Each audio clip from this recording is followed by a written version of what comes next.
यात्रा में हमको बहुत सारे लोग मिलेंगे। कुछ लोग आपसे वहां बात करेंगे, कुछ लोग यहां मंच से बात करेंगे, और एक दूसरे को जानने का एकमात्र तरीका यह है कि हम एक दूसरे को सुने। जिसको जितना ज्यादा सुनेंगे उतना ही वो व्यक्ति समझ में आएगा। पानी बोतल, उतना ही वो व्यक्ति समझ में आएगा, और जितना समझ आएगा उतना ही आप ये तय कर पाओगे कि इस आदमी के साथ हमारी यात्रा कितनी लंबी होगी। समझ गए ना?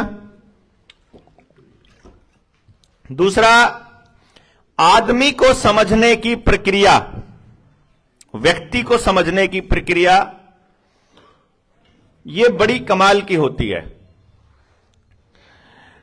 अभी तक जितने भी संगठन में लोग मिले हैं आपको, जहां भी आप गए हैं, आपने जितना भी जीवन जिया है, उन लोगों की खासियत यह रही है कि हर व्यक्ति हमको समझाने पर लगा हुआ है या किसी दूसरे व्यक्ति को समझाने पर लगा है।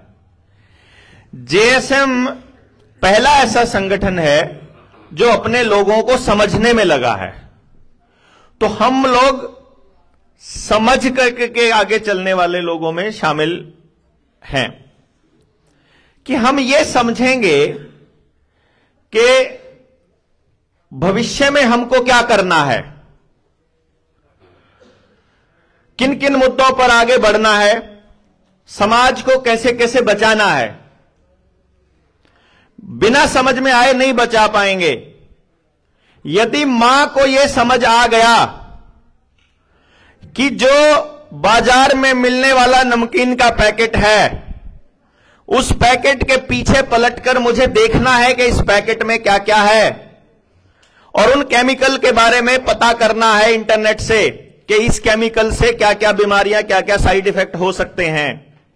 एक बात सोचो, आप जरा दिमाग लगाओ, मतलब दिल खोल करके, दिमाग खोल करके दिमाग लगाओ और जबान से बताओ, यदि मुझे मालूम हो कि मैं एक केमिकल आपको दे रहा हूं, ये खाने के बाद 99% चांस है कि आपकी ऊर्जा वृद्धि होगी और 1% चांस है कि आपकी मौत हो जाए, तो आप उसको लेंगे क्या? क्यों, क्या दिक्कत है? 99% आपकी ऊर्जा भी तो बढ़ेगी, इम्यूनिटी बूस्ट होगी। चलो अच्छा 1% छोड़ो, 100 में तो एक हो, 1% तो 1000 मनसा तो देऊंगा, 1000 में तो 999 तो ताकतवर होंगे और एक जना मर सके है, फिर ले लो, क्या दिक्कत है? चलो 1000 छोड़ो, अपन यूं मानना 1 लाख में 99,999 तो फायदा होगा और एक मरेगा, फिर ले लोगे? फिर भी नहीं लेगा? तब मतलब पूरा यकीन है कि आप एक के आड़े वहां आवागे। इस बात का यह मतलब है कि कोई चीज अगर नुकसान की है, वो थोड़ा ही क्यों ना करती हो, लेकिन यदि उसका नुकसान है तो उससे बचने में ही, उससे परहेज करने में ही फायदा है। अब यह सबको पता है कि भारत में देसी कॉटन नहीं बची है, सबको पता होगा, देसी कपास नहीं बच रही।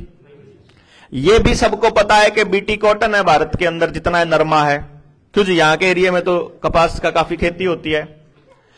अब यहां तक तो सबको मालूम है, किसान को, बोने वाले को भी, बेचने वाले को भी, उस कपास में से जो बिनोड़ा निकलेगा उस बिनोड़े का तेल बनाने वाले को भी, फिर डांगरा था वो बिनोड़ा खिलाने वाले को भी, और फिर मानस थे भी, ये सबको मालूम है। मोबाइल में से कुछ नुकसान होते हैं, ये भी पता, कि क्यों है वो नहीं पता। इस निमड़ी वाली गांव में हम लोग बैठे हैं, इस गांव की सबसे बड़ी, इस गांव के ऊपर जो सबसे बड़ा खतरा जो मुझे नजर आया एक बार मैं जब देख रहा था, इस गांव के चारों तरफ हाई टेंशन वायर्स का एक जाल बिछा हुआ है, ग्रिड है पूरा, मतलब ये उन हाई टेंशन वायर के बीच में है। अच्छा, रात को अगर आप उन हाई टेंशन वायर के नीचे से गुजरते हो तो उनमें से इतनी भयानक डराने वाली आवाजें निकलती हैं, वो इतना तेज करंट बह रहा होता है कि ऐसा लगता है कि नहीं, जिसकी आवाज इतनी खतरनाक है, अगर उसका टच हो जाए तो क्या हाल होता होगा। मैं ये सोच रहा था कि इन रेडिएशंस की वजह से तो यहां पर जो लोगों के अंदर प्रजनन क्षमता है और डंगरों की प्रजनन क्षमता है वह मका थोड़ी रह रही होगी। तो मैंने गांव के कुछ लोगों से सवाल कर लिया कि पीछे से यहां एक आंदोलन था उसके ऊपर जो टावर लगाने आए हुए थे इस पे, तो मैं फिर कुछ लोगों से बातचीत करने का मौका मिला तो मुझे पता चला कि पूरे गांव में एक भी डंगर गर्भाधान नहीं होता। जो यहां लंबे समय से रह ले कोई गाय भैंस, मतलब आगे नए दूध ही नहीं होता वो डंगर, और बच्चे पैदा करने की क्षमता भी खत्म हो गई लोगों की। मतलब ये जो मैं संख्या आपको बताया करता था कि बाकी पूरे देश में 70% है, निमड़ीवाड़ी से भी यहां कोई है आप में से? निमड़ीवाड़ी से यहां है साथी राकेश भाई हैं, मेरे ख्याल यहां ये आंकड़ा 90% पे जा लिया होगा, 100 का 100 हो जाएगा। मतलब आप इनको लग रहा है 15-20 साल बाद, मैं गारंटी देता हूं अगले 5 साल बाद हो जाएगा यो, जिस हाल से जिस स्पीड से आप चल रहे हैं। अब आप ये सोचो कि यहां पर 2-3 चीजों का प्रकोप है, क्योंकि यहां कपास भी होता है इस एरिया के अंदर, और सारा कपास नरमा है, और नरमा मतलब बीटी, बीटी मतलब जीएम। जीएम वाली लाइन पर आकर के गांव के आदमी जो मान लो जिन्होंने अखबार में उस बात का मतलब समझना नहीं सीखा, या जो अक्षर ज्ञान से वंचित रह गए। कल की बात में एक बात और ऐड कर दूं मैं, फिर मैं यहां से स्टार्ट करूंगा। मैंने एक लाइन शुरू तो कर दी लेकिन मैं खत्म नहीं कर पाया। वह लाइन यह थी कि हमारे बुजुर्गों ने अपने गांव में अंग्रेजी पढ़ने वाले स्कूल चालू करे, याद है ना? मतलब स्कूल खोले थे और उनमें यह कहा था कि जिसका पढ़ने जी करे पढ़ लियो, जिसका ना जी करे ना पढ़ियो। यहां तक तो गया मनीष ताके में ही भाई मेरे यह बात। वो ये क्यों कहते थे? क्योंकि उनको यह मालूम था कि इतने % लोग बच्चे ही पढ़ने के लिए बने हैं, और जिनका पढ़ने में इंटरेस्ट हो वो अंग्रेजी भी पढ़ना, वो ऐसा कहते थे। मैं आपको बता रहा हूं, अंग्रेजी ही पढ़ना समझ लिया लोगों ने। वो अंग्रेजी इसलिए पढ़ने को बोलते थे कि जब आप अंग्रेजी, थोड़ी सी आवाज बढ़ाना, मैंने तो ज्यादा जोर बोलना पड़ रहा, कि जब वो अंग्रेजी बोलने को कहते थे, पढ़ने को कहते थे, तो उनका मकसद ये होता था कि अंग्रेजी पढ़ के उन षड्यंत्रों को समझ पाएंगे जो अंग्रेजी में लिखे होते हैं। क्योंकि अंग्रेजों ने मैक्सिमम षड्यंत्र अपनी भाषा में ही लिखे हैं, तो वो उसी में इंप्लीमेंट करने के लिए वो कोड लैंग्वेज में लिखते हैं। जो मैं तीसरे लेवल की ट्रेनिंग बोलता हूं, थोड़ी सी कम कर दो, जब मैं तीसरे लेवल की ट्रेनिंग बोलता हूं तो उस तीसरे लेवल की ट्रेनिंग में हम ये भी सिखाएंगे कि कोडिंग को कैसे समझना है। कोडिंग, मैंने कल हिब्रू भाषा का आपको एग्जाम्पल दिया था। हिब्रू में जो गॉड है और जो डॉग है, उन दोनों का जो कोड नंबर है वो 26 है। अगर नंबर दें गॉड का, मतलब भाई डी तो है चौथा अक्षर, है ना, ABCD चौथा अक्षर, ऐसे O और ऐसे G, तो गॉड का टोटल भी 26 है और डॉग का टोटल भी 26 है। तो वो गॉड को डॉग के बराबर ही मानते हैं, और वो असल में पूजा लूसीफर की करते हैं, शैतान की पूजा करते हैं। वो मतलब वो शैतान को अपना देवता मानते हैं, और जिसको वो गॉड कहते हैं उसको वो डॉग कहते हैं, और उसका नंबर 26 है। और इसीलिए अंग्रेजी में 26 वर्णमाला में 26 अक्षर है। 26 का और क्या क्या रोल है? क्यों आतंकवादी हमला 26/11 को ही होगा? ठीक है, क्यों आपका गणतंत्र दिवस 26 जनवरी होगा? क्यों आपका संविधान लागू होने की तारीख 26 नवंबर? हां, गणतंत्र दिवस 26/11 ही तो है। 26/11 ने तो अटैक होया ताज पे, ऐसे बहुत सी चीजें हैं। यहां का नेता, अगर यहां का प्रधानमंत्री अपने मालिक को, जो हिब्रू लैंग्वेज में बात करता है, हिब्रू तो इसने आंदी नहीं, ये तो अंग्रेजी में कोड बनवा होगा, अगर इसने इजराइल में अपने मालिक को, अपने आका को अगर बताना हो कि आका मैंने आपने जो कहा था मैंने कर दिया है, तो कैसे बताएगा? चिट्ठी लिखेगा तो पकड़ा जाएगा, क्योंकि चिट्ठी पीएमओ से जाएगी, क्यों जी? और अगर टेलीफोन पर बात करेगा तो टेलीफोन रिकॉर्डिंग हो जाएगा। तो वो कैसे बताता है? कोडवर्ड कैसे बताएगा? कोडवर्ड भी जो इंटेलिजेंस एजेंसियां आएगा तो देशभक्त लिखा होगा, सारे के सारे बिकाऊ माल थोड़ी मिलेगा, तो वो लीक कर देगा। इसीलिए वो अपने आका को अखबार में छाप के बताता है। हमने मतलब उड़ीसा में ट्रेन हादसे में 47 लोग मरे, लोग मर रहे 150, अखबार में छपेगा 47 या 74। ये कोडिंग है कि ये मरे को नहीं मारे हैं, ये प्लानिंग के, ये नरबली ली है हमने। शैतान की पूजा करने वाले नरबली लेते हैं। कुछ जगह कंट्रोल दंगे करवाए जाएंगे, कुछ जगह छोटी मोटी मिसाइल दागी जाएगी। यहां से हमने उड़ी हमला कर दिया, उसमें इतने मरे, मतलब वो मरो कितने ही इतने दिखाए जाएंगे। समझ गए आप बात? उनका टोटल कितना बनेगा, पूरा पूरी साइंस है ये। अखबार में हेडिंग में क्या लिखा हुआ है, यहां से हम ये बता सकते हैं कि यो मारे गए लोग हैं कि ये मरे हैं, यो दंगा किसने करवाया, वहां से कोडिंग से आपको पता चल जाएगा। समझ गए आप बात? अगर आप ये इंटेलिजेंस एजेंसियां कैसे मतलब पता लगा लेती हैं कि ये कहां से कोडिंग आई है, यार बकायदा एक लैंग्वेज है कोडिंग की। तो अखबार की हेडिंग देख कर अच्छा इसने कराया, जो पता लग गया। अगर ये जानकारी गांव के लोगों को हो जाए कि असल में सरकारें क्या क्या करवाती हैं और अखबार में छपी हेडलाइन का मतलब क्या है, अखबार भी पढ़ना नहीं आता भैया हमको, किताबें तो कैसे पढ़ेंगे आप, बड़का तो रट्टे मारने सिखावे स्कूल में। तो हमारे बुजुर्गों ने यह सोचा कि अगर अगली जनरेशन को हम अंग्रेजी पढ़ना सिखा दें तो ये लोग अंग्रेजी षड्यंत्र को समझ के गांव को समझाएंगे। उनका ये मंतव्य था बेसिकली, लेकिन इसके ऊपर कोई कुछ नहीं कर पाया। और इन लोगों ने समझ लिया कि अच्छा ये अंग्रेजी सिखावेंगे, तो आप एक काम करा, अंग्रेजी सीखने वाला ने अंग्रेजी सीखण तय इतना फायदा होएगा, आपा कुछ और फायदा दिखा दिया तो जुगर वो मतलब आपा एक आदि महसी सी होया करे जो लात मारा करे, तो उसने बकान खातर आपा उसकी आगे जो उसका न्यार है उस पर थोड़ा थोड़ा चून गिर दिया करा, फिर वह भूल जाए लात मारना, है नहीं? तो आप उसका सारा ध्यान उस चून पर हो जाए। उन्हें न्यू बेरा इन मनसा के आगे चून के गिरना है, पैसे देने हैं इन तक, नौकरी देनी है इन तक, बड़ी गाड़ी का लालच दिखाना है, बड़े घर का कागज दिखाना है, किस तरीके तक इनके आगे कौन सा चारा लगाना है वह सब उन्हें पता हो इस बात का। तो वो क्या करते हैं,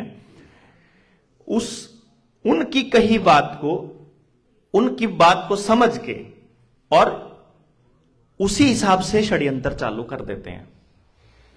तो जो आज आप करोगे गूगल पे, जो आप सर्च करोगे, सर्च इंजन उनको डेटा दे देगा, आज इतने लोगों ने फलानी चीज पे सर्च किया। अब आप लोग जाके अंग्रेजी में कोडिंग और नंबरिंग चेक करोगे एक आधा गूगल पे, कोडिंग कैसे होती है, तो फटाफट से पता चल जाएगा कि आज इस एरिया के 100 मोबाइलों ने कोडिंग पे सर्च किया।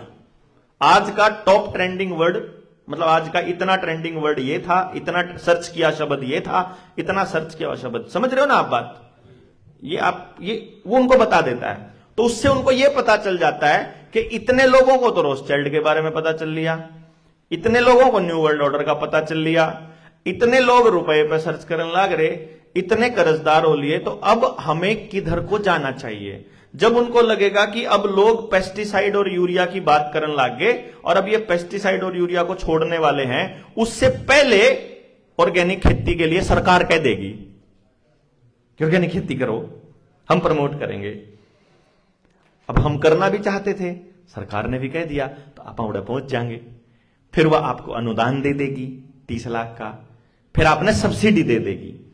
देखो कमाल की बात, 30 लाख का अनुदान दे दिया, उसमें से 20 लाख की सब्सिडी दे दी, 10 लाख भरने हैं।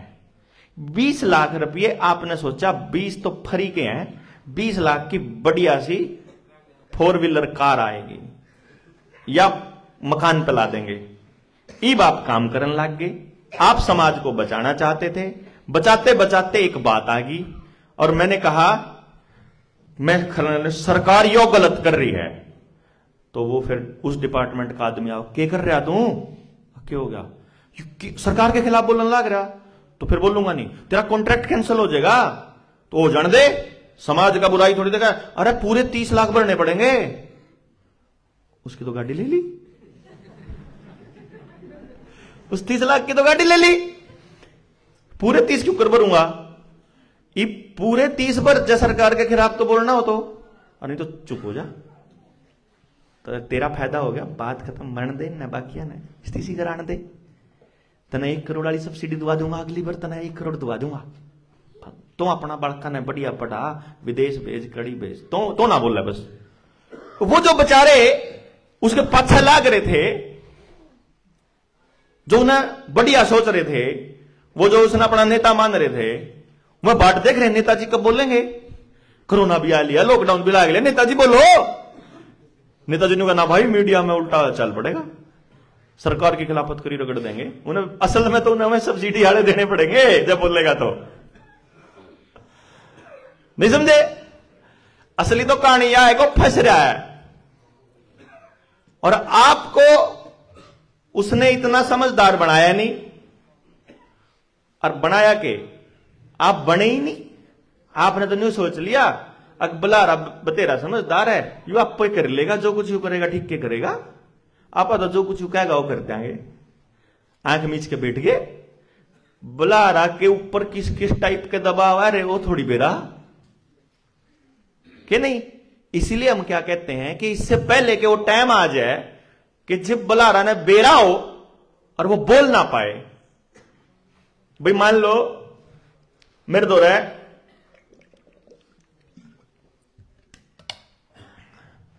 मेरे तक किसी ने न्यू कह दिया, कुछ दिन पहले की बात बताऊं मैं,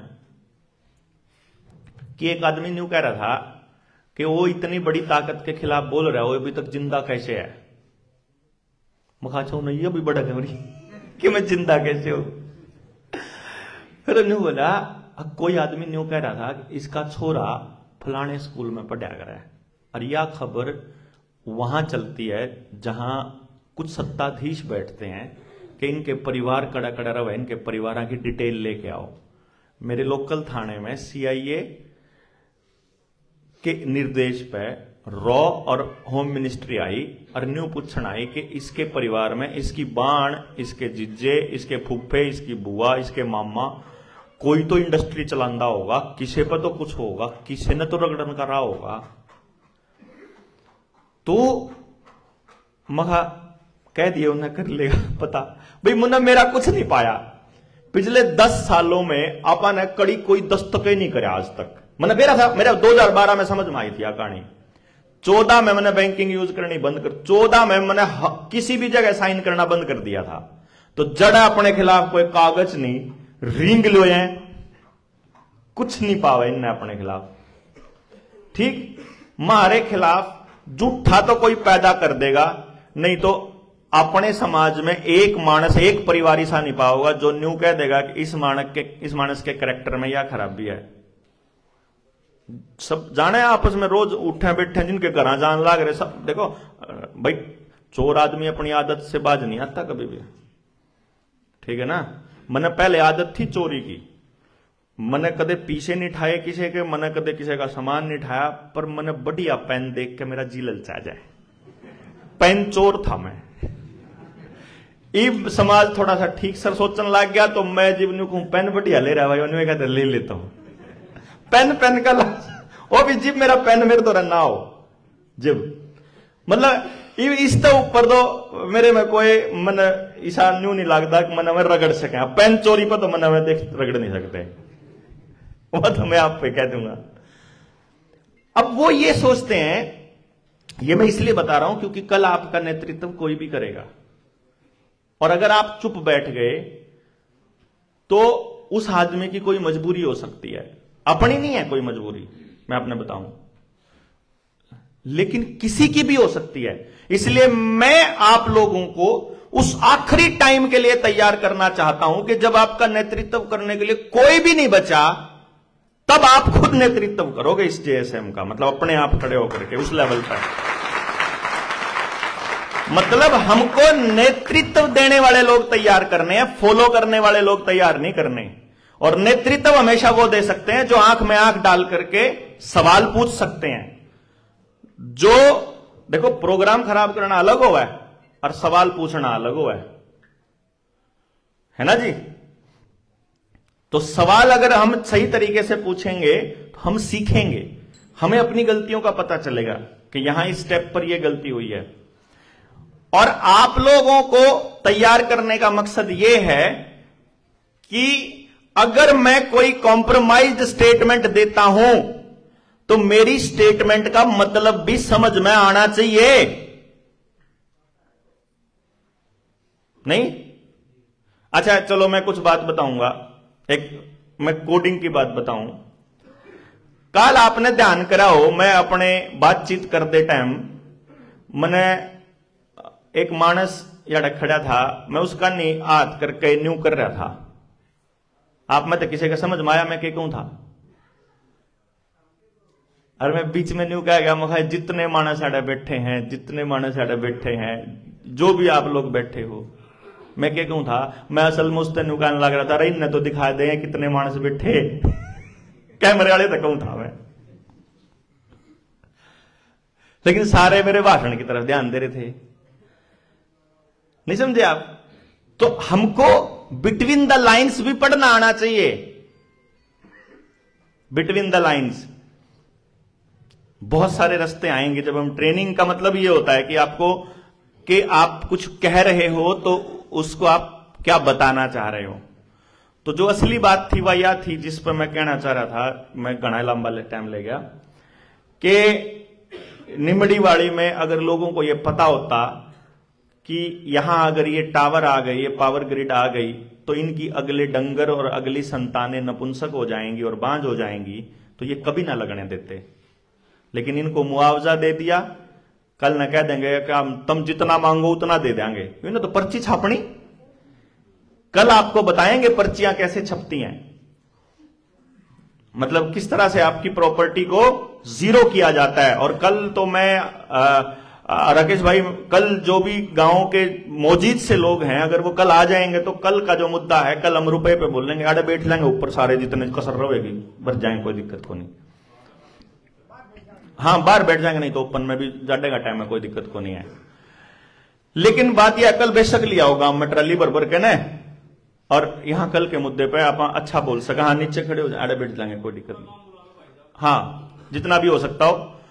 तो बात यह है कुल मिलाकर के कि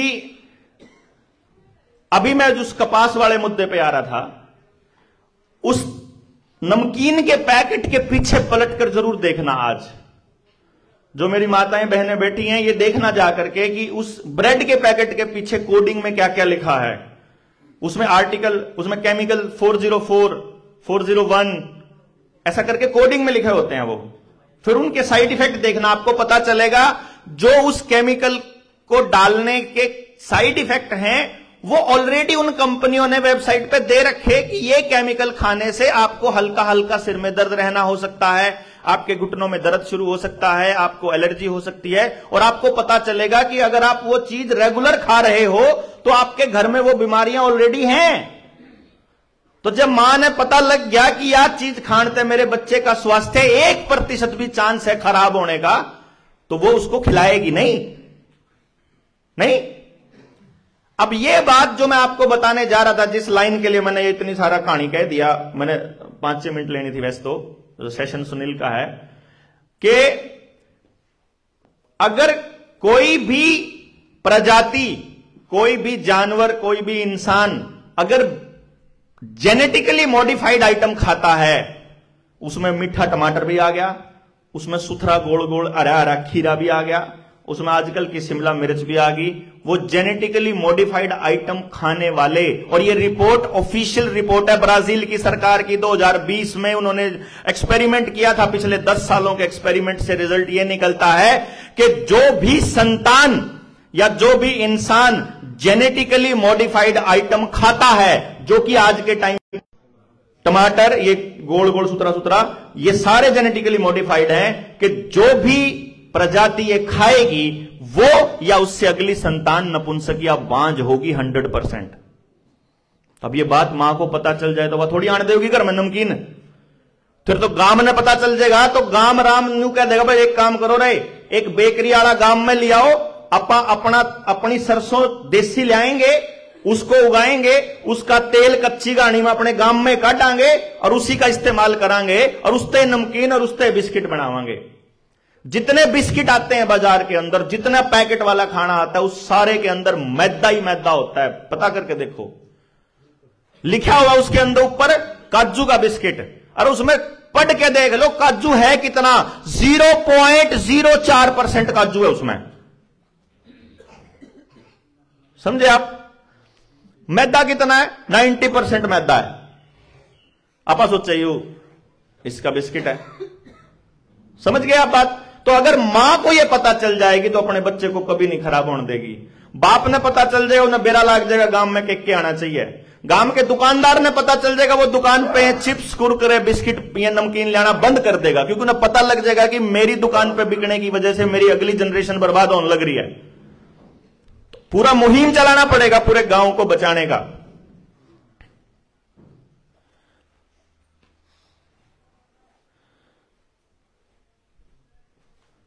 इस पर बताएंगे, क्वेश्चंस हैं ये लास्ट के, बीच के नहीं।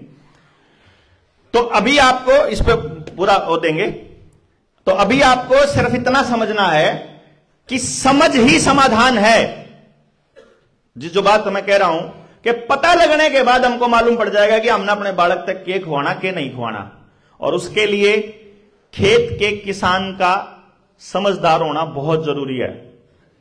किसान समझ जाएगा उन्हें खेत में के बोना है, तो उसने फिर वह बात आप तो मैं कया है करूं हूं ना डॉक्टर साहब, आमनी जी खाया करते जहर, क्या तय 5 किले हैं, 1 किला अपना डांगरा घर अपना रखा करा, और बाकी 4 तो गिरने पड़े भी, नहीं तो पैदावार नहीं होती। उस 4 का के करो, आपको 4 तो मंडी में जाओ है, उसने नहीं खाते हम। अच्छा भाई चलो, वो इतने में उसका पोता आया, गेट में एंटर कराया, ताऊ के नमस्ते कर, ताऊ के नमस्ते करे। उस छोरे के हाथ में ब्रेड का पैकेट था। मैं बोला ताऊ यू ब्रेड जो है यू 4 किले वाले में तो बन रहा कि 1 किले वाले में तो बन रहा है? वो जितना नमकीन बिस्किट पैकेट का खाना बाजार में आ रहा है, वो सारा उस 4 किले वाले में तैयार है। या बात उस किसान से बतानी पड़ेगी कि एक भी चीज जो बाजार, तेरा बच्चा बाहर जाकर वो चाउमीन खाने लग रहा, बर्गर खाने लग रहा, वो कबाड़ खाने लग रहा, वो सारा इस 4 किले वाला जा रहा है यो, जितना बाजार में मिल रहा है। तो यह बात उस किसान को जब पता चलेगी कि वो तेरे की, मैं तो अपने हाथ है अपनी औलाद ने, मैं तो सोच रहा था अपने युगर रोटियां था बने बात, तो सब कुछ खावे, हॉस्टल में भी खाना खाने लग रहा हो, बाहर बाजार में तो भी खाने लग रहा, होटल पे भी खाने लग रहा, वो कैंटीन में भी खावा, अपने स्कूल की कैंटीन में भी खावा है, बाहर तो दुकान पे तो लेके भी खावा है पैकेट का खाना, तो 24 घंटे मारा बोया या जहर खाने लग रहा। तो यह बात तो उस किसान को समझा देंगे तो वो भी नहीं बोनेगा। तो इसलिए सारा रोड़ा समझाण का है। तो इब आपा किसान को कैसे योजनाबद्ध तरीके से बर्बाद किया गया, किस तरह से ये अंतर्राष्ट्रीय षड्यंत्र रचे गए, कैसे कैसे समझौते हुए, किन किन कंपनियों ने क्या क्या खाने को दिया, क्या क्या आपको पहनने को, किस टाइप से, मतलब खेती कैसे योजनाबद्ध तरीके से बर्बाद हुई। इसको सुनील को बोले, खेती कैसे योजनाबद्ध तरीके से बर्बाद हुई। इस पूरे के पूरे षड्यंत्र को खेती पे काम करने वाले अपने जेएसएम के साथी भाई सुनील शर्मा जी से मैं रिक्वेस्ट करूंगा कि वो आए और मंच को संभालें और इस आगे की प्रक्रिया को बढ़ाएं। सुनील भाई।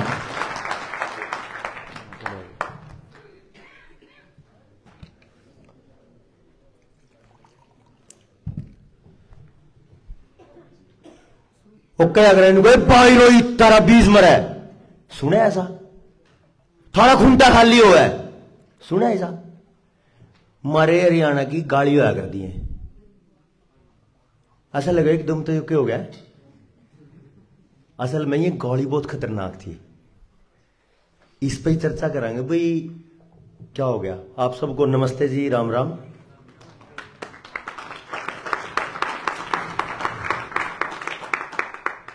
नमस्ते जी सबको।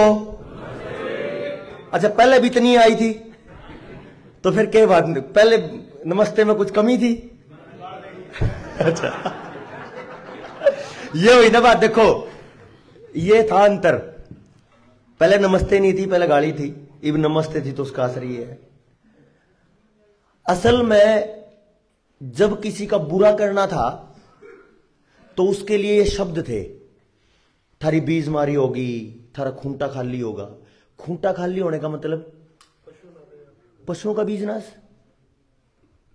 थारी बीज मारी होगी यानी बांझ पड़ने पुन सकता, कैसे कहना ऐसा या नहीं कह सकते? अच्छा जो बात पहले कभी कभी कोई गाड़ियों में निकलती थी, देवेंद्र भाई तो बता रहे थे सुबह से सुन रहे हैं इनको कि ये तो असली हो गया। और ये असली होने के पीछे आप लोगों ने कभी सोचा कि जो बातें कई बार गुस्से में कही जाती थी वो पूरा समाज असलियत में जी रहा है? और अगर ये पूरा समाज असल में जीना शुरू कर चुका है तो ये बहुत बर्बादी का है। सोचना पड़ेगा एक बार।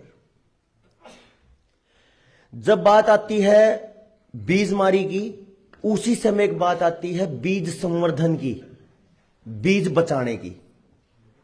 जब बात करते हैं खेत के बीज खत्म होने की तो उसी समय बात करते हैं फसल के सुधार की, बीज संवर्धन की। जब बात करते हैं पशुओं के, पशुधन के बर्बाद होने की, उसी समय हम बात करते हैं पशु संवर्धन की, गौ संवर्धन की। जब हम गोवर्धन पूजा करते हैं तो वहां पे भी गौवर्धन, गाय के वर्धन की बात करते हैं, यानी वृद्धि की बात करते हैं। और जब बात करते हैं किसी भी विद्वान के पास बैठ के, तो वहां से भी निकल के आता है कि वीर भोग्य वसुंधरा।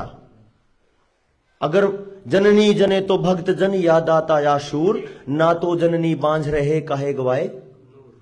इस हद तक बात यह कह दी है कि अगर आप एक अच्छा बच्चा, अच्छी संतान समाज को नहीं दे पा रहे हो तो इससे अच्छा दो ही मत।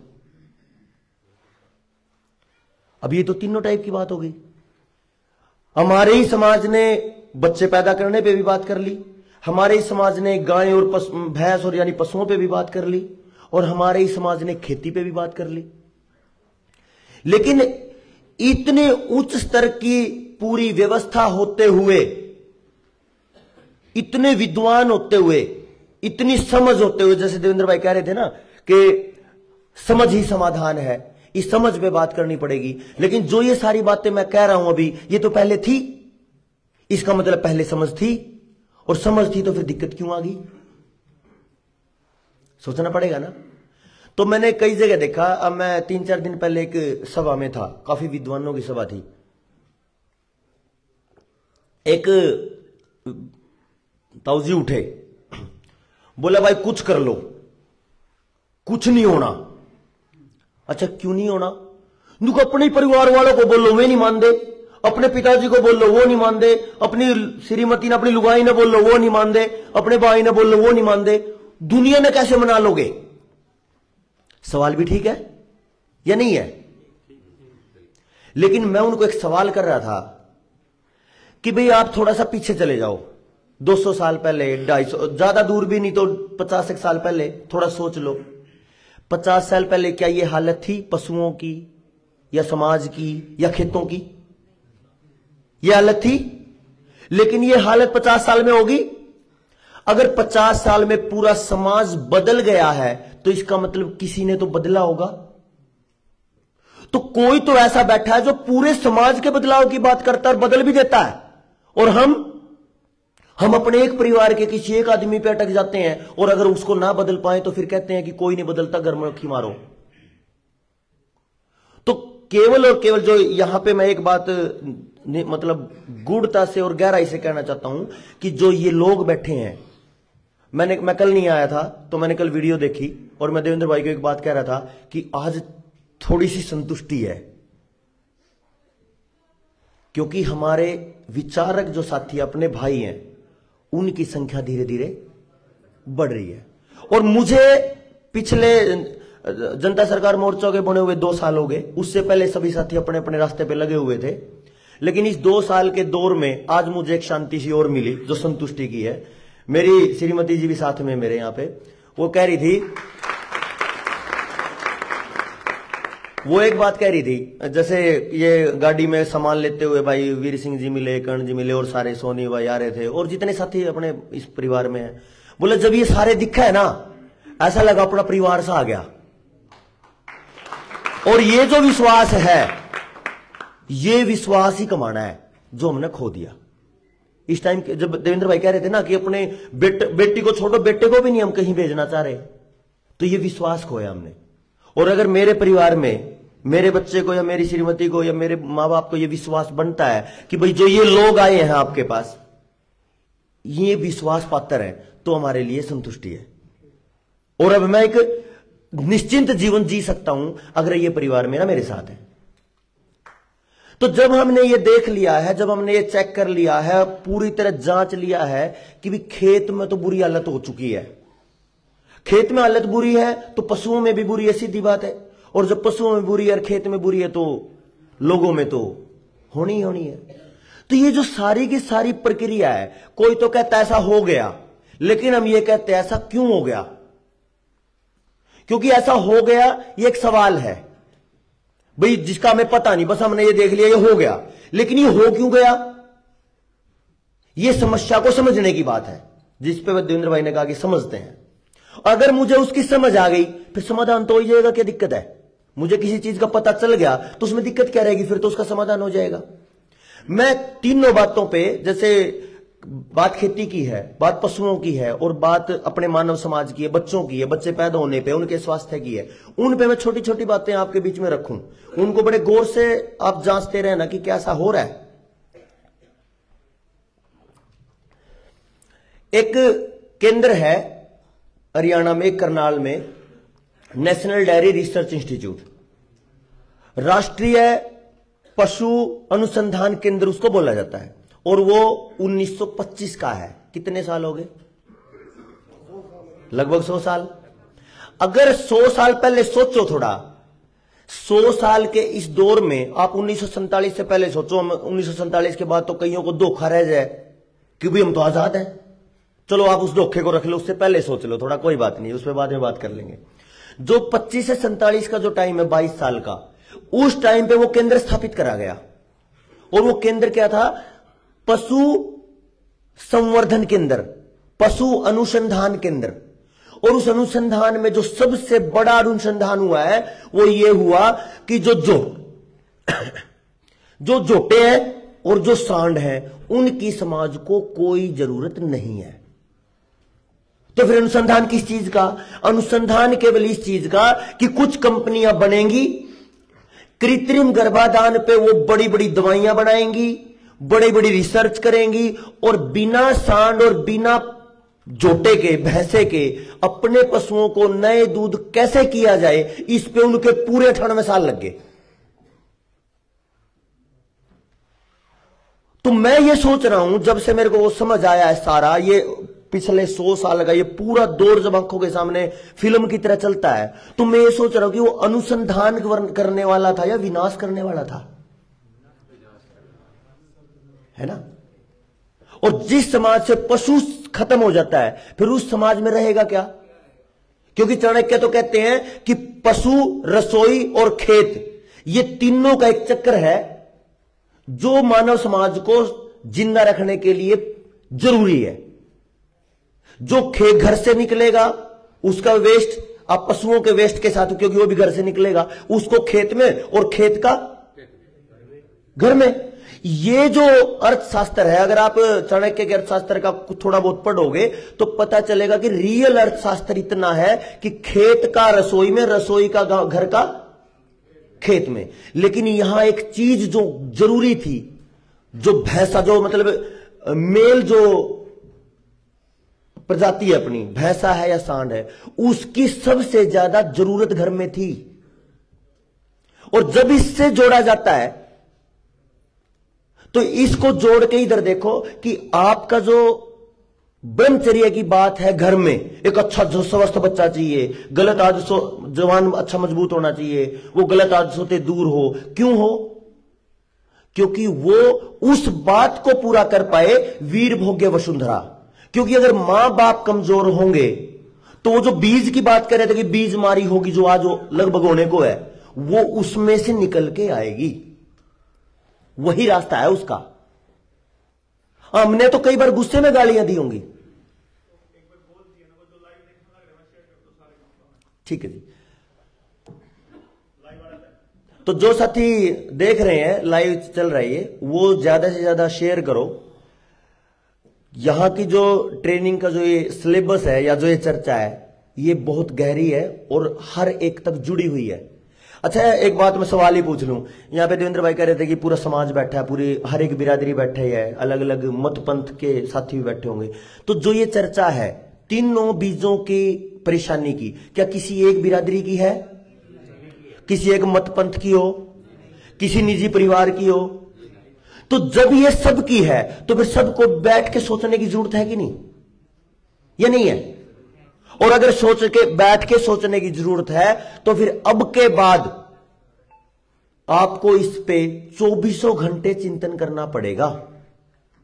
क्यों कह रहा हूं मैं ये बात? मैं इसलिए कह रहा हूं, जो वो लोग हैं जिनकी बात पिछले कल भी चली और आज भी चल रही थी, वो लोग जो इसको तबाह करने पे लगे हैं, जो गॉड को डॉग के बराबर मानते हैं और जो राक्षसों की पूजा करते हैं, वो लोग इस पूरी मानव जाति को किस गर्त में धकेलना चाहते हैं वो हम देख रहे हैं। तो वो तो है अपनी फिनिशिंग लाइन पे, यानी वो अपने परफेक्ट आखिरी स्टेज पे है ना। पूरी दुनिया की करेंसी डिजिटल होते ही, भारत की करेंसी डिजिटल होते ही ये सब परेशानी में और कई गुना बढ़ेंगे। तो वो तो है अपनी फिनिशिंग स्टेज पे, फाइनल स्टेज पे हैं। और हमने पैदा भी नहीं करा अपना रास्ता, हम तो रास्ते पे चलना शुरू भी नहीं करा। शुरू करना उस दिन कहेंगे जिस दिन पूरे भारत के गांव गांव, जिले जिले से आवाज आएगी कि भारत की हुंकार है, उस दिन हम ये मान लेंगे कि हमने शुरुआत करी है। अभी हम ये नहीं मान सकते कि शुरुआत कर दी। एक विचार का जो बीज है वो हमने बोया है और वो बीज अब अंकुरण की तरफ है। अब आपकी मर्जी है, आप उसको कितना पोषित करते हो। जितना ज्यादा पोषित करोगे, जितना ज्यादा खाद पानी उसमें अच्छे से डालोगे, ये इतने गति पकड़ेगा। तो एक 1925 का पैदा हुआ एक संस्थान इस हद तक ले आया कि 2012 में एक खबर छपती है एनडीआरआई की तरफ से कि अब के बाद केवल और केवल कटड़ियां ही पैदा होंगी। अच्छा, अगर मान के चलो 5-7 साल 10 साल कटड़ियां ही पैदा हो और कटड़े ना पैदा हो, यानी जोटे ना पैदा हो, और जो कंपनी इसको चला रही है वो कंपनी 5-7-10 साल बाद कह देगी अच्छा जी हमारा प्रोजेक्ट पूरा, उसके बाद आप कहां? आपका पशुधन का जो एरिया है वो पूरी तरह खत्म है। फिर 2019 में एक खबर छपती है कि अब एक ऐसी तकनीक आई है केवल और केवल बछड़ियां ही पैदा होंगी।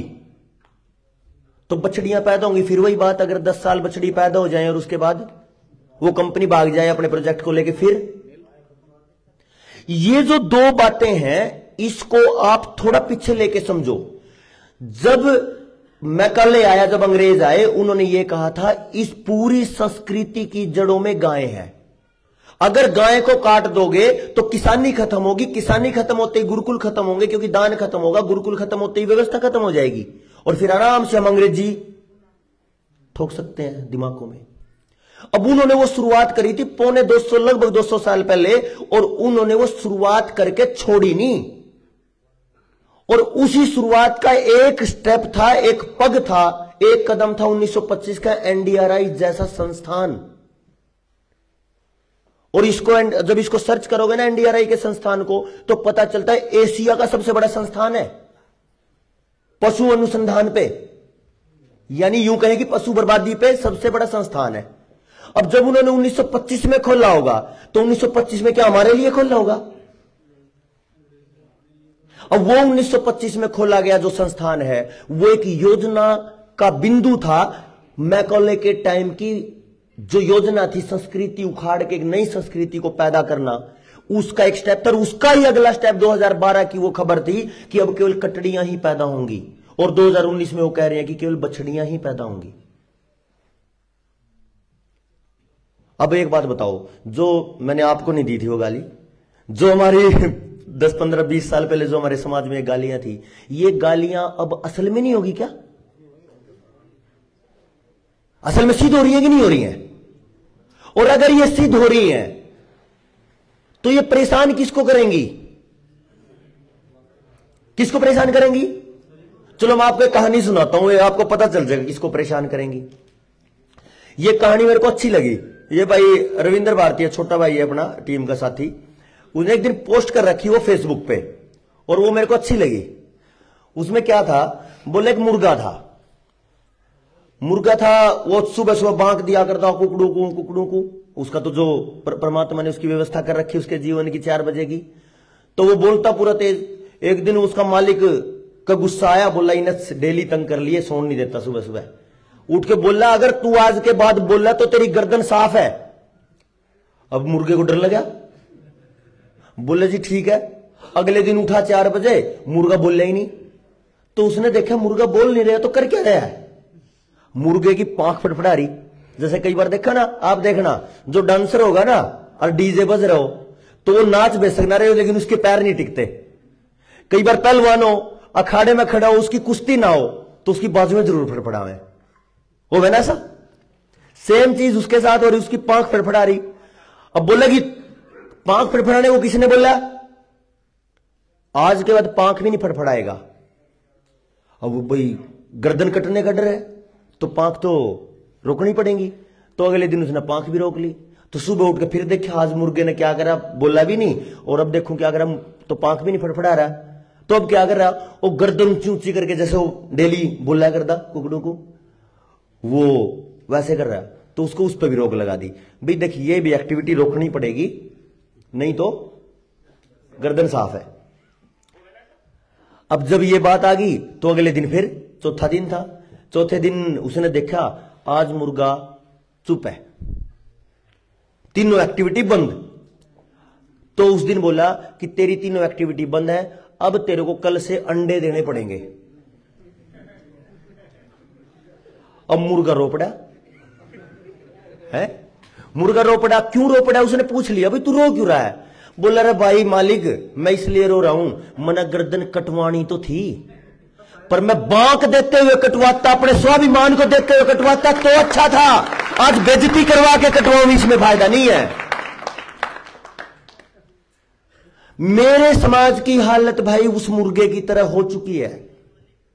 इसलिए ये साथी जो अपने साथ है जनता सरकार मोर्चा के, आप कभी इनकी जिंदगी को देखना, जब जिसका मन करे ना उनको देखना। कभी देवेंद्र भाई के साथ रह के देखना, कभी मेरे साथ आ जाना, कभी और जितने भाई हैं, दिन रात इनका क्या, ये सोते भी नहीं। कई बार तो ऐसा हुआ लगातार 3-3, 4-4 दिन का सफर है, रात को है ना क्या कर रहे हैं, 2-3 घंटे एक भाई ने चला ली तो दूसरा सो लिया, दूसरे 2-3 घंटे फिर वो उठ गया तो दूसरे भाई ने गाड़ी चला ली, और दिन में क्या करना, दिन में ये सभा करनी। कई कई दिन तक ऐसा चलता है, क्योंकि इनको इतना ही समझ आया है कि ऐसा ना हो कि मुर्गे वाला चौथा दिन आ जाए। मरना तो फिर भी पड़े बेइज्जती करवा के, इससे अच्छा है कि मरना तो है ही, स्वाभिमान में मर लो। मौत तो पक्की है, तो स्वाभिमान के साथ मरो, इज्जत के साथ मरो, कम से कम पगड़ी की बेइज्जती तो ना हो। अब इस समय में जब एक सामान्य सी कहानी होती थी कि जा थारा खूंटा खाली होगा, कितनी बड़ी गाली लगती थी, और आज वो कितनी सीधी सीधी तौर पे हमारे सामने, आंखों के सामने, और हम चुप हैं। इस पूरी व्यवस्था को हमारे पूर्वजों ने कितने तरीके से मतलब संयोजित रखा था, सजा के रखा था। एक कहानी, मतलब मैंने एक कविता पढ़ी, मेरा नाम घीशाराम, रोज सवेरे जंगल जाता, दातुन करता और नहाता, यह है मेरा नित्य का काम। सुना आप लोगों ने, पढ़ी भी होगी। आपको लगता नहीं ये जो कविता है, ये कविता आपको अपने समाज का दर्शन करवा रही है? आपको लगता नहीं कि ये बता रही है कि मैं रोज सवेरे उठता हूं जल्दी, और जल्दी उठते ही जंगल की तरफ जाता हूं? तो जंगल की तरफ जाने का मतलब क्या? कि आपका सुबह का जो नित्य क्रम है वो जल्दी उठ के जंगल जाने का है। आयुर्वेद का नियम है, सुबह जल्दी उठने से पेट साफ होगा। अब यहां से जब जंगल की बात आती है तो जंगल पे क्या काम हुआ है? जंगल को खत्म किया गया बहुत योजना से। जंगल खत्म होते ही गाय खत्म हुई, क्योंकि वो जो जंगल थे वो गोचरान की जमीन भी थी।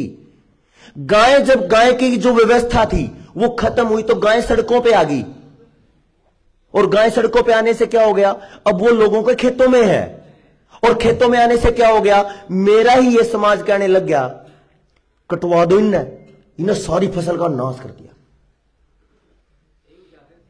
अब ये समस्या इस हद तक आई कि लोग ये नहीं सोचते कुल्हाड़ी मार रहे हो या गंडासी मार रहे हो, गर्दन पे मार रहे हो या मुंह पे मार रहे हो या पेट पे मार रहे हो, सीधा मारते हैं गऊओं को। मर रही है ना ऐसे। ये जो समस्या थी ये गाय के बर्बादी की, गाय के खात्मे की, क्या ये गाय उसका कारण था या हम उसका कारण बने? तो अगर मैं उसका कारण हूं या आप उसका कारण हो तो बदलेगा कौन? आपको आवाज उठानी पड़ेगी। तो उस गाय को गाय बनाने से पहले जंगल को जंगल बनाना पड़ेगा, ताकि वो गाय समस्या का कारण ना बने, समाधान का कारण बने। तो उस जंगल पे भी बात करनी पड़ेगी। उस जंगल से जो जंगल की व्यवस्था को जुड़े हुए सुबह की व्यवस्था पे बात करनी पड़ेगी। आप देखो, लगभग 15 साल पहले की बात है, 20 साल पहले की, और देख लो, शाम को या सुबह मेरे परिवार की 10-10, 15-15 माता, चाची, ताई, बहन इकट्ठी जाती थी और जंगल पानी जाती थी।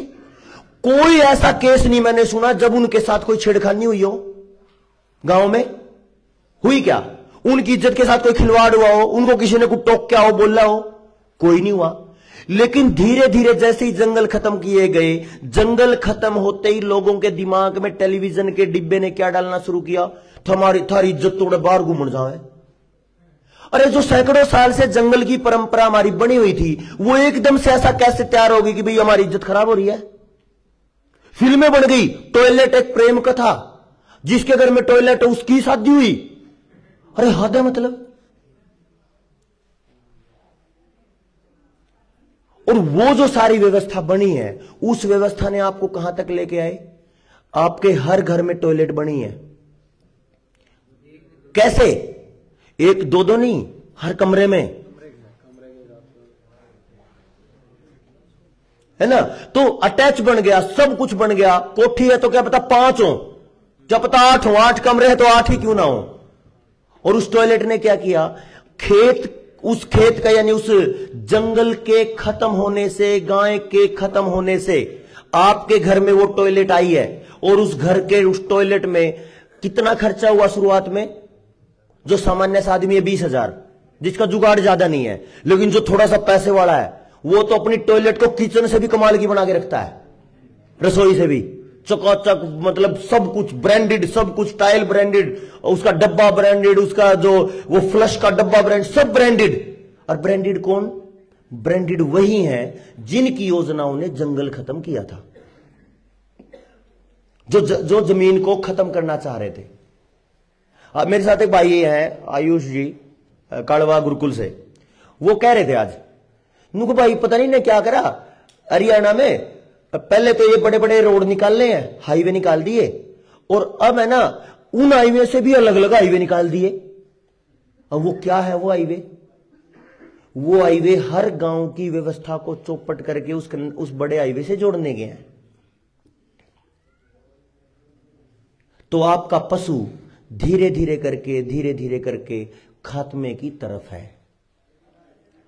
फिर एक जैसे ही अपनी बछड़ी और गाय की समस्या बनी तो फिर कई बार लगता था कि भाई चलो झोटे तो बचे हुए हैं, लेकिन अब धीरे धीरे हमारे महान लोगों ने, क्योंकि कोई समझना और मतलब महसूस करना तो पसंद करता नहीं। सब ने पहले पैदल छोड़ के साइकिल पे आए, साइकिल को छोड़ के मोटरसाइकिल पे आए, और मोटरसाइकिल के साथ में, सबकी मोटरसाइकिल के साथ में लोहे की 2 पहिए वाली बुग्गी आ गई। जो जोटा बचा हुआ था अब उसका भी नंबर आ गया। मोटरसाइकिल जोटा बन चुकी है अब वो, और अब वो जोटा है। अब उसकी जगह ले लिए किसने कि अब केवल कटड़ियां पैदा होंगी और हम खुश। क्या करना जोटे का, क्या करना भैंसे का, तो वो ठीक है। अब उसका जो पहले नंबर जो सांड का था या गाय का था, अब अगला नंबर भैंसे का है, और भैंसे खत्म होते ही आपके पशु की टोटल खात्मे की बात है। तो जिसकी व्यवस्था पे चर्चा हो रही थी कि वो लोग चाहते हैं पूरी दुनिया के लोगों को कंट्रोल करना है, नियंत्रित करना, वो लोग सबसे पहले आपके उस चून को कंट्रोल करेंगे। जो देवेंद्र भाई कह रहे थे कि जो परेशान करने वाली गाय भैंस हो तो उसके आगे चून डाल दो, अब वो चून से कंट्रोल है। अब ये समाज की बात जब कह रहे हैं तो ये समाज, इस कोरोना की जो बात हो रही थी, इस टाइम पे जो चर्चा चली, उस टाइम पे चून से कंट्रोल हुआ। महसूस करा आप लोगों ने? चून से कैसे कंट्रोल हुआ? अरे चून मतलब रोटी, रोटी मतलब नौकरी, रोटी मतलब व्यापार, रोटी मतलब दिहाड़ी, रोटी मतलब खेती। तो आपको बस में नहीं चढ़ना दिया जाएगा तो रोटी कंट्रोल हुई कि नहीं हुई? आपको अस्पताल में नहीं जाने दिया जाएगा, आपकी नौकरी नहीं हो सकती, आपको खेत में नहीं जाने दिया जाएगा, आपको व्यापार के लिए नहीं जाने दिया जाएगा। क्या था वो आपकी रोटी थी। और वो उदाहरण जो चून की बात थी, वो चून ही तो रोटी है भाई हमारी, और ये चला है। और इसके साथ में एक चीज बहुत गहराई से समझने की है। जब 1857 में अंग्रेजों को मार काट के भगा दिया तो कुछ लोग दोबारा से अंग्रेजों को ले आए।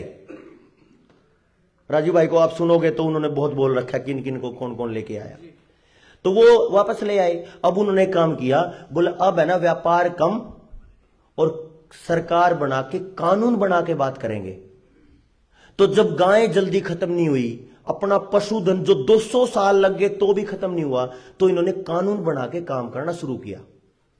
कानून कौन सा बनाया? Model APLM act. क्या है उसमें? जो पशुधन है उस पशुधन को जंगली घोषित कर दिया। जैसे बैल को जंगली घोषित कर दिया। जंगली घोषित करते ही क्या हुआ? अब आप उसको बुग्गी में नहीं जोड़ सकते, बुग्गी में जोड़ नहीं सकते तो आप उसको हल में भी नहीं जोड़ सकते। अगर आपने इन दोनों में जोत लिया तो आपके ऊपर 3 साल की कैद है और 51,000 रुपए का जुर्माना है। अभी वो बना के और पूरी तरह तैयार है। जैसे ही जो पीछे बूटी ली थी 2-2, 3-3, उसका असर 2024 के बाद आना शुरू होगा। फिर वो इधर से बूटी का असर आ रहा होगा और उधर से उनके कानून मजबूत हो रहे होंगे। तो फिर वो जो चलता है कि दमन चक्कर, कि आप अपने आप को ही मान बैठोगे कि उस मुर्गे ने जो पहले दिन गर्दन कटने से बचाने के लिए सारी बातें मान ली। ऐसा ना हो कि जो हम अब तक बातें मानते आए हैं, अगला जो नंबर है वो क्या हो? अंडे देने का, अपनी इज्जत खत्म करने का। और अगर ये हालत आ गई है तो फिर उसको फिर कोई बचा, मतलब रोने से फिर कुछ नहीं होगा मुर्गे की तरह। उससे पहले लड़ लो। आपने महसूस करा है ना, या नहीं कर रहे हो महसूस ये सारा? तो ये जो इतना सारा है, फिर आप एनडीआरआई के बराबर में चल पड़ो। करनाल अकेला ही काफी है। कहते हैं लोग, पूरे देश के लोग कहते हैं करनाल जैसा सुंदर, स्वच्छ और क्लियर गजब का शहर कोई नहीं। लेकिन मैं चलता हूं आपको लेके करनाल। एक जगह तो चल पड़े एनडीआरआई में, दूसरी जगह चलो आप। दूसरी जगह DWR, department of wheat research, गेहूं अनुसंधान केंद्र है ना भाई। उसमें क्या है, जितने देसी बीज थे उनको रिप्लेस कर करके उन्नत किस्म, और ये 2 साल पहले लेके आए हैं एक DWR 303, एक 202। क्या है वो? ये 80 मन निकलेंगे, ये 90 मन निकलेंगे। अरे वो निकलेंगे कैसे, ये किसी को नहीं बताया है ना। असल में मुर्गे को या मुर्गी को अंडा देने का प्रक्रिया एक फिक्स है, 15 दिन में, 20 दिन में, जो एक नेचुरल प्रोसेस से है। लेकिन उसको ऑक्सीटोक्सिन के हैवी डोज देने के बाद वो हर दिन अंडा देने के लिए मजबूर है। तो क्या आपको नहीं लगता कि ये जो ऑक्सीटोक्सिन का जो इंजेक्शन है, इसी तरीके से यूरिया, डीएपी और जितने केमिकल हैं वो ऑक्सीटोक्सिन का काम नहीं कर रहे? कर रहे हैं ना। उसी के दम पे ही तो जो पैदावार गेहूं की 30 मन 35 मन हुआ करती थी, जो पैदावार देसी बीजों की, लाल बटन दबाओ इसका,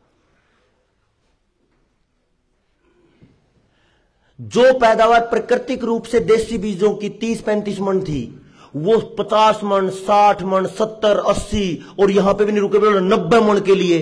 क्या ये आपको लग नहीं रहा कि ये जो ऑक्सीटोक्सिन उनके अंदर जा रहा है वो आपके साथ करेगा क्या? जो मुर्गी के साथ कर रहा होगा वो गेहूं के बीज के साथ भी तो कर रहा होगा ना। और अगर मुर्गी के शरीर को इस तरीके से बर्बाद किया गया होगा तो मिट्टी और बीज के साथ क्या हो रहा होगा, ये हमने क्या महसूस किया? क्योंकि महसूस करने के लिए बच्चा होना पड़ता है। मतलब ये कई तो है ना, करंट में बात बना है। ये समर है, अब थोड़ी देर पहले बाहर खड़े ये दोनों, ये द्रोण और समर, क्या कह रहे? पिताजी ये कुत्ता है पिलूरा छोटा सा, मैंने उसको बोल दिया कि भाई आप मेरे भाई बन जाओ, आपको डर लगता है क्या मेरे से? और कुत्ता बोलता है, फिर मैं इसको बोला मगर ऐसा ही था, नुको हाँ कुत्ते ने ऐसा ही किया। इस हद तक प्योरिटी में आना पड़ेगा ताकि आप हर चीज को समझ सको। और जब इस प्योरिटी में नहीं है तो हम जो कुछ गलत हो रहा है उनको देखकर भी हम अनजान बने रहते हैं और लापरवाही करते हैं। और इस लापरवाही का नतीजा है कि आपके खेत, आपकी मिट्टी, आपके पशु और आपका समाज, ये पूरी तरह मतलब वो बोले ना खाली डैश डैश डैश, कुछ आगे बोलने के लिए है ही नहीं। तो एक बात जो मैंने शुरू में बोली थी उसमें से मैंने एक बिंदु पे बात करी कि थारा खूंटा खाली होएगा या कितनी बड़ी गाड़ी थी, आज ये हमारे समाज में फिट है सब जगह। और अब इसको पूरी तरह 100% करने के लिए समाज लगा पड़ा है। कैसे समाज ऐसे लगा पड़ा, कोई भी बोलेगा भाई है ना घर में मां बापू हैं, 3 जने हैं, भैंस पाल लें तो बड़े खर्चे हैं, दूध तो महंगा तो भैंस पड़ा है, इससे अच्छा तो मोल का ले लें। सब बोलना नहीं भाई, द्रोण नीचे खेल लो बेटा, अच्छे बच्चे, शाबाश।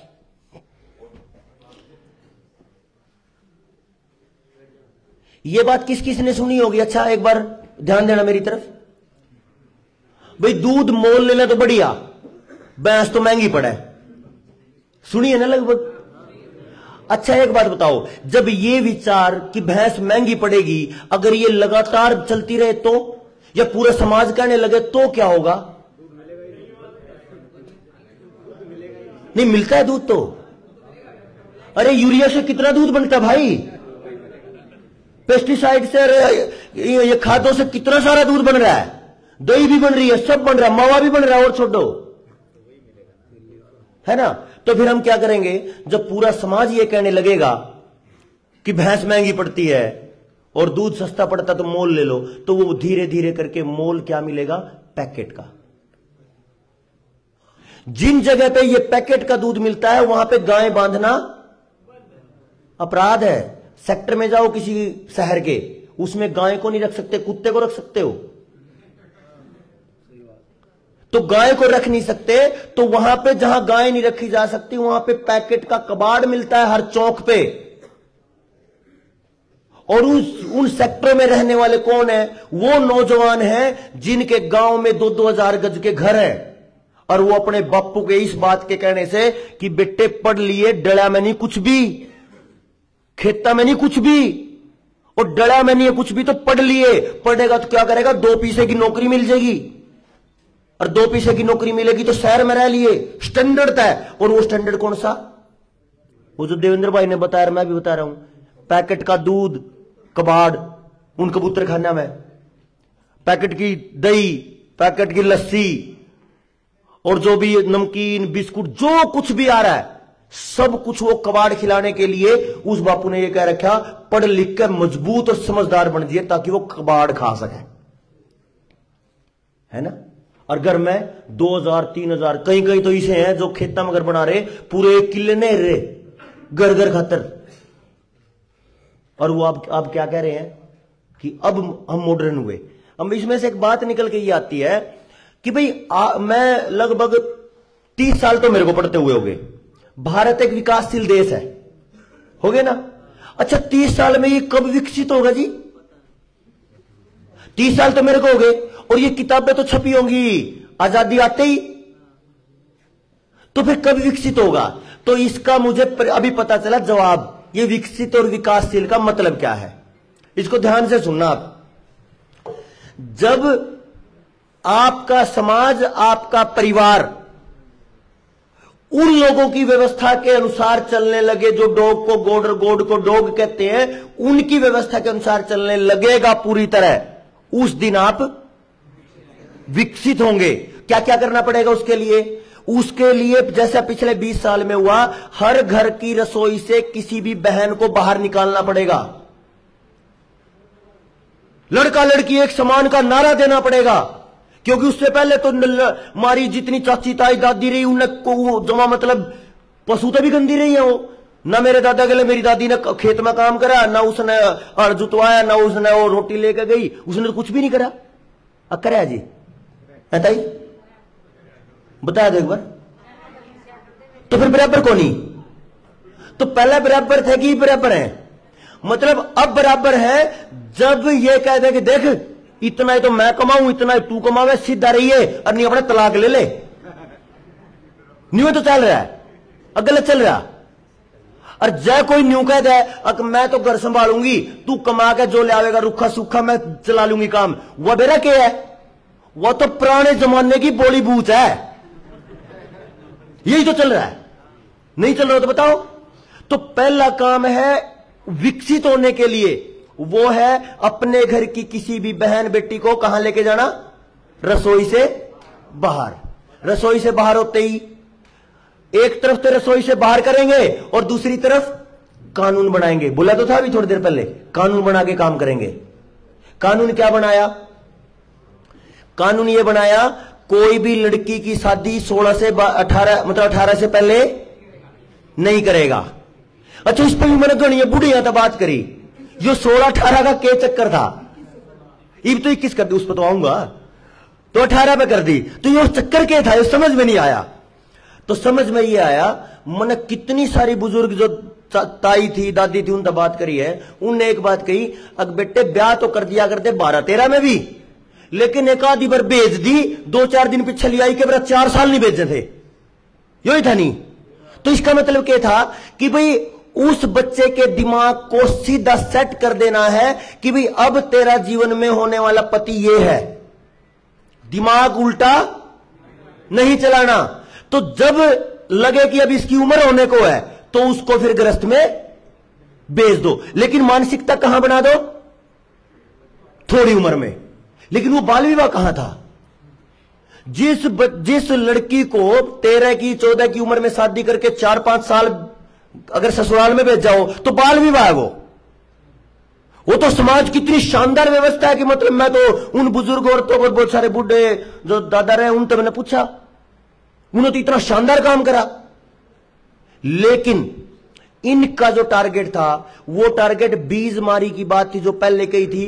पहला नंबर मैंने आपको बताया था वो था पशु। तो पशुओं का तो समझ आ ही गया होगा अपने को, जितनी सारी रिसर्च है वो सारी।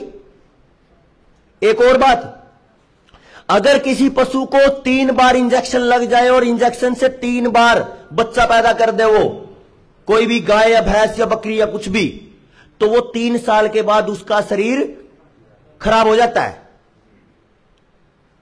और जो अभी सुशील भाई है, सुशील नरवाल जी, उनकी गौशाला है, उन्होंने कमाल की बात बताई।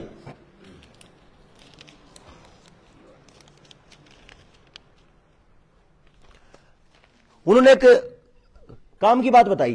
काम की बात यह थी कि भाई जो ये वायरस आया था, जो लंपी वायरस की बात कह रहे थे, उस लंपी वायरस में 2 अंतर नजर आए। जो बच्चे गाय भैंस के, मतलब उनके पास गौशाला है तो गाय के, जो बच्चे गाय के इंजेक्शन के थे उनको वो रोग ज्यादा था, और जो प्राकृतिक गर्भाधान के थे उनको वो रोग कम था, लगभग ना के बराबर था। तो यहां से पता चलता है कि जो इन्होंने पशुओं का ये पूरी तरह तबाही की है, इसके मूल में क्या था, है ना। तो ये पूरी की पूरी व्यवस्था में तीनों तरीके से इन्होंने कर दिया है कि भाई हम उस व्यवस्था को लागू करने के लिए, पूरी तरह आपके देश को या पूरी दुनिया को विकसित करने के लिए हम इस रास्ते से जाएंगे। और रास्ता कौन सा? जो वो विकसित पहले हो चुके हैं। अब इसमें आपको ये तो समझ आ गया कि विकसित कैसे हुए। वो जो देश पूरी तरह समाज को खत्म कर चुके, जिनके पास अपना कोई अधिकार नहीं है, वो सारे के सारे विकसित हैं। जिनके पास परिवार नहीं है वो विकसित है। जहां पे एक लड़का 85 शादी कर ले, एक लड़की 85 शादी कर ले, बच्चे पैदा हो जाए तो सरकार संभाले, वो समाज विकसित है। और हम ऐसा नहीं कर रहे तो हम विकासशील है, तो हम विकसित नहीं है। तो अब हमें विकसित होना चाहिए कि नहीं होना चाहिए? आपके कहने से कुछ नहीं होगा।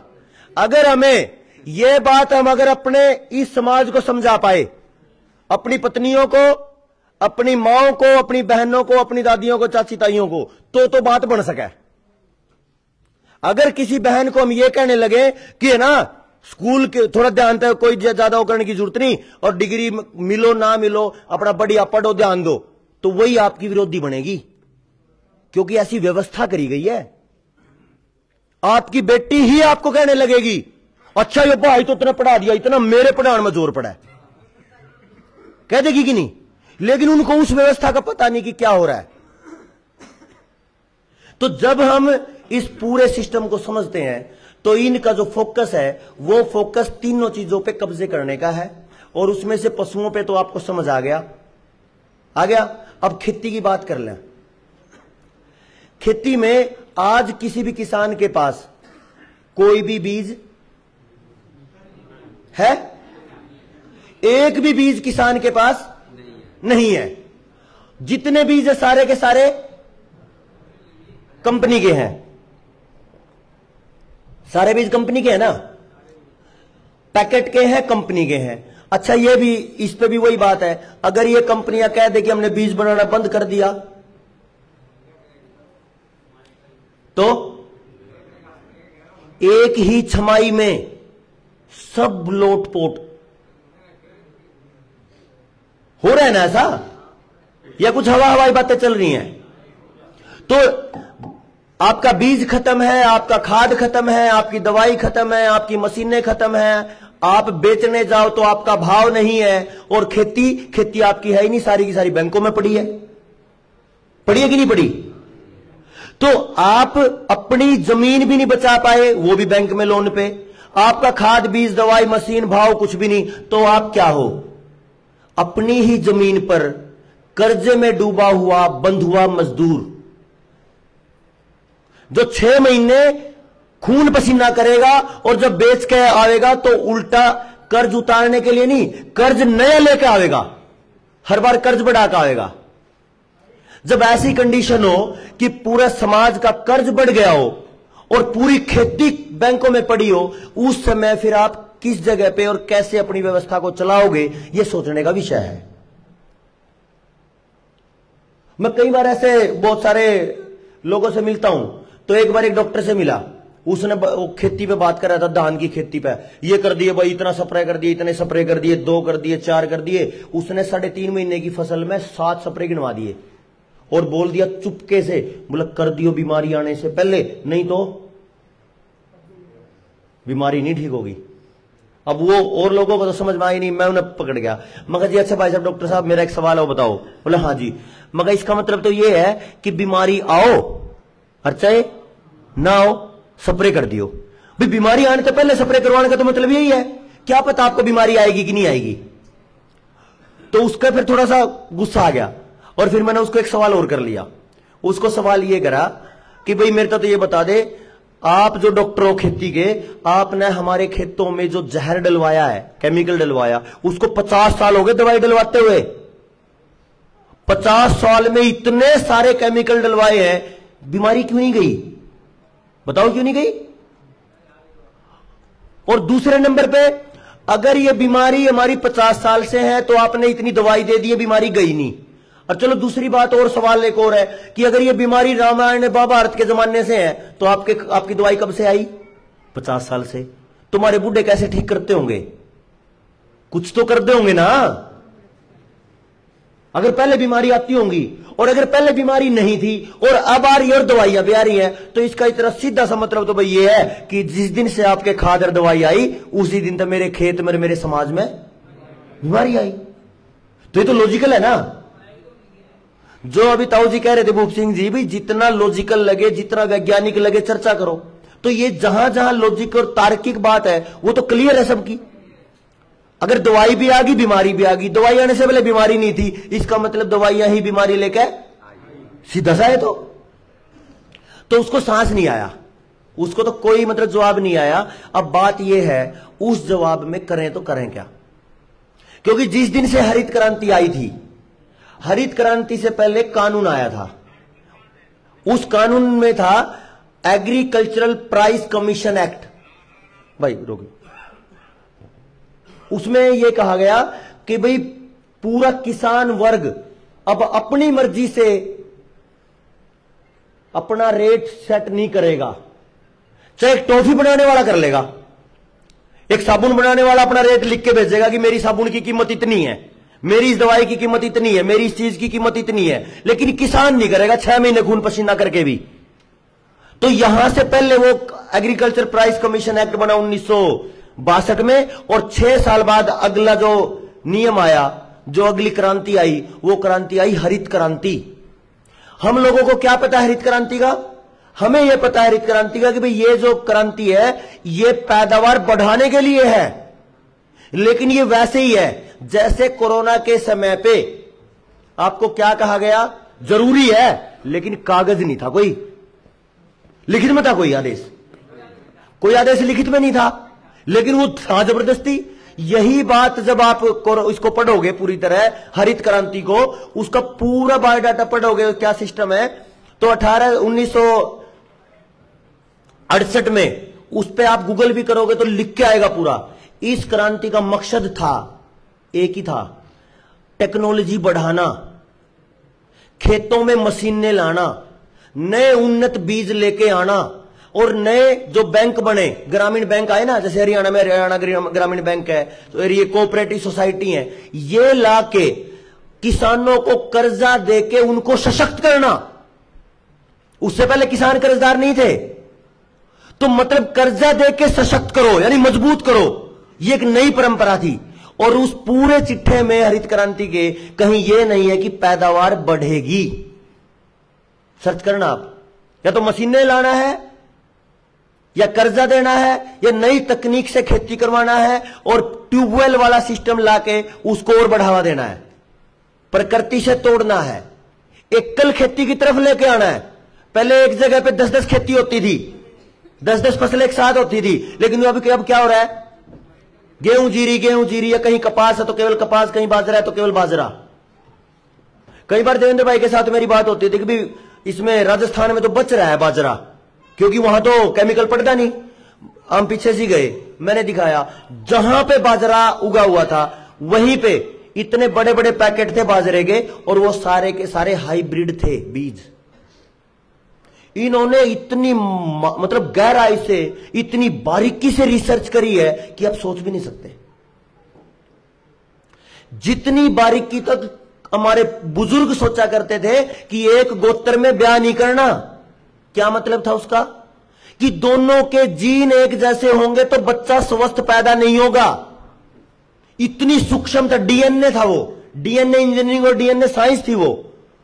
लेकिन इन्होंने वो इंजीनियरिंग और वो साइंस कहां लाके छोड़ी? खेती में। खेती के ही जीन बदल दिए, और जीन ऐसे बदले कि एक बार बो दो, अगली बार उसके बीज नहीं बनेगा, फिर से दवाई, वो जो बीज है वो कंपनी का लेके आना पड़ेगा, तीसरी बार फिर कंपनी का लेके आना पड़ेगा, बीज से बीज नहीं बनेगा। अच्छा एक बात बताओ, कोई जवान स्वस्थ है, कोई युवा युवती स्वस्थ है, किस लिए स्वस्थ है? उसके खान पान से। यही है ना, कहीं अगर खांदा तो है ही नहीं कि जी करता होगा इसमें, बोल रहे हैं ना ऐसा। अब अगर वो खाएगा तो पहलवान बनेगा, तो इसका मतलब है कि जो ये शरीर है वो मेरे खान पान से है। अगर वो खान पान नपुंसक हो, जिसका बीज ही नहीं बनता हो, तो इसके आगे का क्या रहेगा फिर? मेरी बात समझ आ रही है जी आप सबको? जो खान पान हम ले रहे हैं, अगर उसमें बीज ही नहीं बन रहा हो, तो इसका मतलब यह है कि जो उसको खाएगा, चाहे पशु खाए या आदमी खाए या पक्षी खाए, उसकी नपुंसकता और बांझपन की तरफ उसकी अगली पीढ़ी आने वाली है। और इसमें मतलब 20-30 कितने ही सारे बीज आ चुके, 15 तो सब्जियां हैं जिनके बीज नहीं बनते। तो जब ये हरित क्रांति आई, हरित क्रांति में यूरिया डीएपी आया, यूरिया डीएपी आया ना। और 2018 में इफको ने अपना स्वर्णिम वर्ष मनाया, 50वीं वर्षगांठ। 50वीं वर्षगांठ मतलब 50 साल, बहुत गजब के 50 साल इफको के। अच्छा, इफको के तो 50 साल गजब के थे, भारत के कैसे हैं? कैंसर के, पूरा भारत कैंसर से ग्रस्त है। और इफको क्या मना रहा है? स्वर्णिम 50 साल। तो मेरे ही देश में, मेरे ही लोगों के शरीर में जहर डाल के वो खुशियां मना रहे हैं, और हम अपने कर्मों को रो रहे हैं। तो जिस समय अभी देवेंद्र भाई कह रहे थे ना कि अगर आपको यह समझ आ जाती है कि खेती में मिट्टी के 118 के 18 तत्व पूरे कर दो तो आपकी मिट्टी स्वस्थ हो जाएगी। अगर ये पूरे ना करो तो बीमार हो जाएगी। इन्होंने 1968 के बाद लोगों को क्या कहा कि केवल यूरिया डीएपी डालो, बाकी कुछ डालने की जरूरत नहीं है, हरे चारे की जरूरत नहीं है, मिश्रित खेती की जरूरत नहीं है, और खाद की जरूरत नहीं है, गाय के गोबर की जरूरत नहीं है, कुछ जरूरत नहीं, केवल यूरिया डीएपी डालो। अब चाहिए थे तो 18, दिए कितने? 2, दिए तो 3, नाइट्रोजन, पोटास, फास्फोरस। तो मिट्टी हो गई बीमार, और जैसे ही मिट्टी बीमार हुई तो मिट्टी में खर्च बढ़ा दवाइयों का। जब मिट्टी बीमार होगी,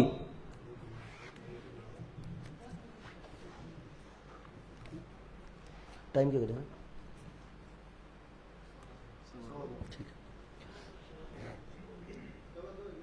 ठीक है जी, धन्यवाद, पता चल गया।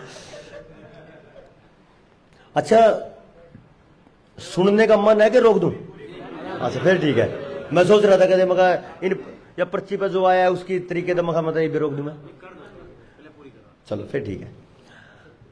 तो यहां से मैंने ये बात इसलिए छेड़ी यहां पे क्योंकि मेरे जी से जो 25 से 30-35 के हुए गणे ही दिखा मैंने, या एक आप खतर या अपने समाज खतर, अच्छी बात है कि जवान साथी हैं। तो वो जो मैं बात कहूंगा उनको एक बार मैच करना भाई अपनी जिंदगी के साथ कैसा हो रहा है, खासकर जो नौकरी वाले हैं। क्या हुआ, जिस दिन से मिट्टी में बीमारी आई तो मिट्टी में खर्चे बढ़े, है ना, और खर्चे बढ़ते ही मिट्टी बीमार, दोनों चीज। जैसे ही मिट्टी बीमार तो खेत का खर्च बढ़ा, मिट्टी बीमार से फसल बीमार, फसल बीमार से पशु बीमार, और पशु बीमार और खेत बीमार से हम। तो खर्चे कितने गुना बढ़े?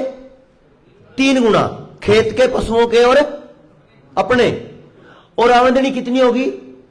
आमदनी तो घट गई, क्योंकि जो आमदनी खेत में आया करती उसको तो खर्चे में जाने लगी, तो आमदनी आधी से कम रहेगी।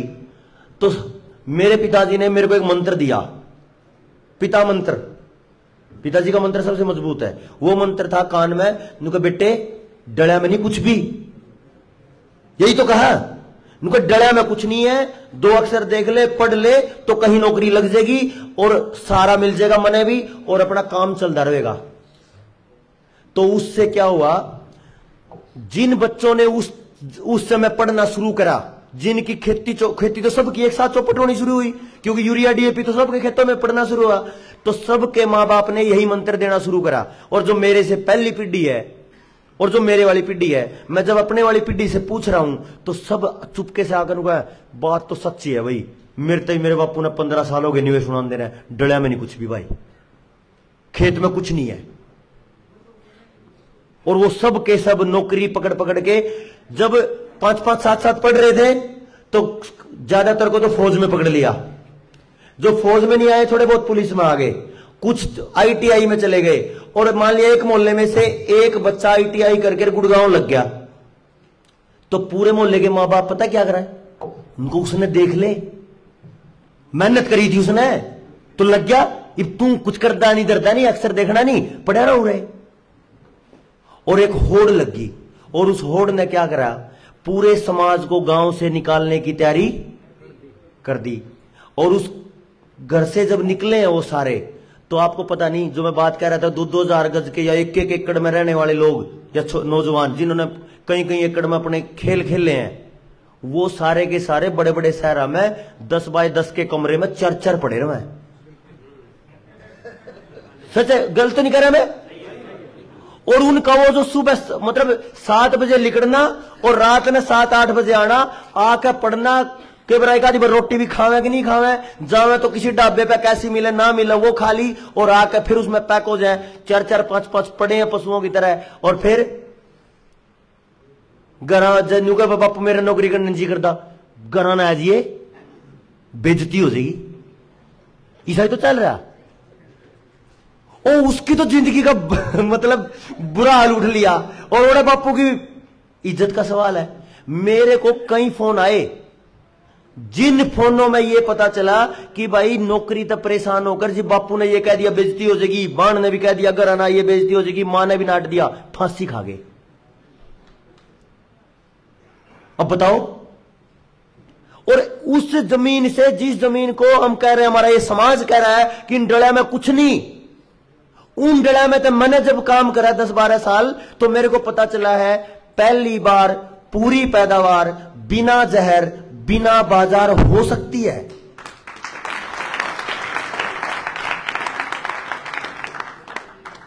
अच्छा, जो मेरे पास आ सका है परिणाम, वही मिट्टी तो आपके पास है, वही मिट्टी पूरे देश के पास है, तो उनके परिणाम क्यों नहीं आ सकते? बताओ क्यों नहीं आ सकते?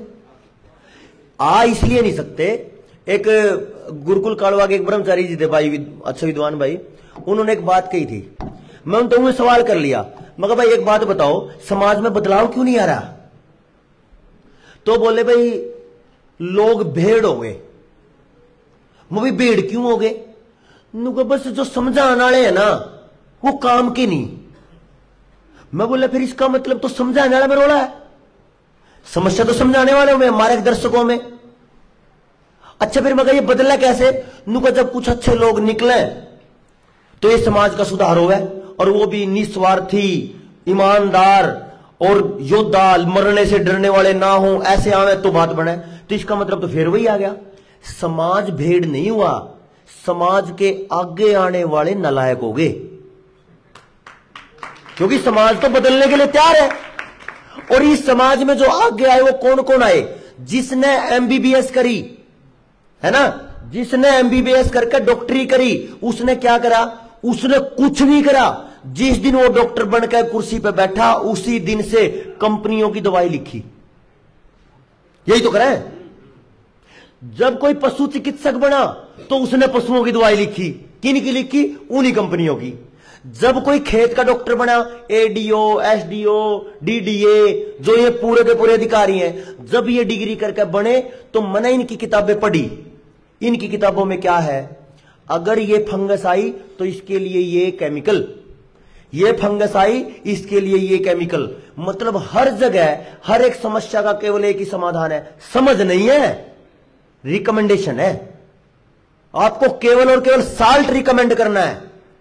मैंने जब मेरे पास परिणाम आए काफी अच्छे, तो एक डॉक्टर, ये डीडी, ये था एसडीओ एग्रीकल्चर डिपार्टमेंट का, तो वो उसको मैंने 3 महीने लगातार निमंत्रण दिया कि भाई मेरे गांव में आ जा, खेत में आ जा, खेत को देख ले, फसल को देख ले। मेरी लोकल तहसील में वो 3-4 बार आया, लेकिन मेरे से मिलके नहीं गया।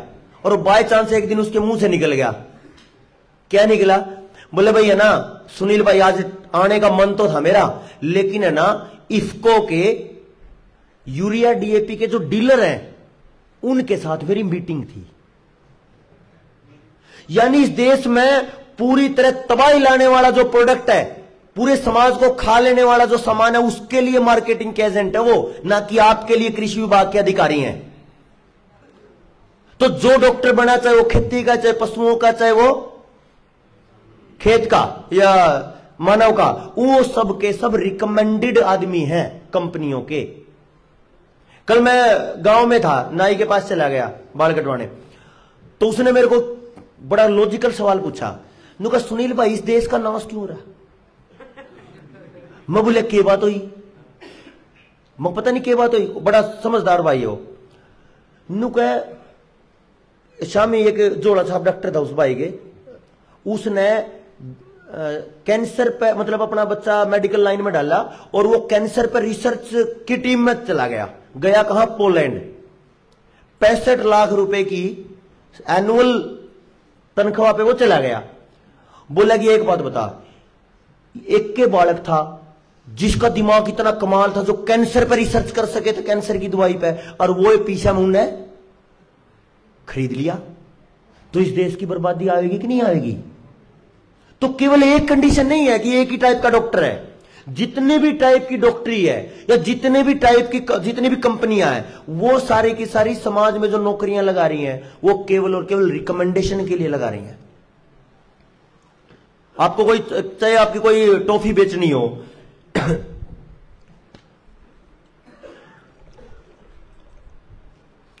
एक बार 2:30 बजे बता दीजिए। ठीक। तो इससे ये निकल के आया कि भाई जब समाज में, खेती में जब समस्या आई और समस्या के समाधान के लिए जब किसानों ने पूछा कि ये कीड़ा आ गया मेरे खेत में, तो उस कीड़े के समाधान के लिए जो पढ़े लिखे BSc MSc किए हुए आए, उन्होंने क्या बताया? उन्होंने ये नहीं बताया कि ये मिट्टी के अंदर पोषण के असंतुलन का परिणाम है। उन्होंने बताया कि ये कीड़ा अगर आ गया है तो इसके लिए ये केमिकल काम करेगा, अगर ये फंगस आ गई है तो इसके लिए ये कीड़ा काम करेगा, अगर ये इल्ली आ गई है तो ये दवाई काम करेगी, ये आ गया तो ये दवाई काम करेगी। इसके अलावा उन्होंने कुछ नहीं बताया। अब एक डिपार्टमेंट और है, वो स्पेशल सॉयल रिसर्च पे है, जो काछुआ में है, जो नहर के पुल पे, CSSRI है ना।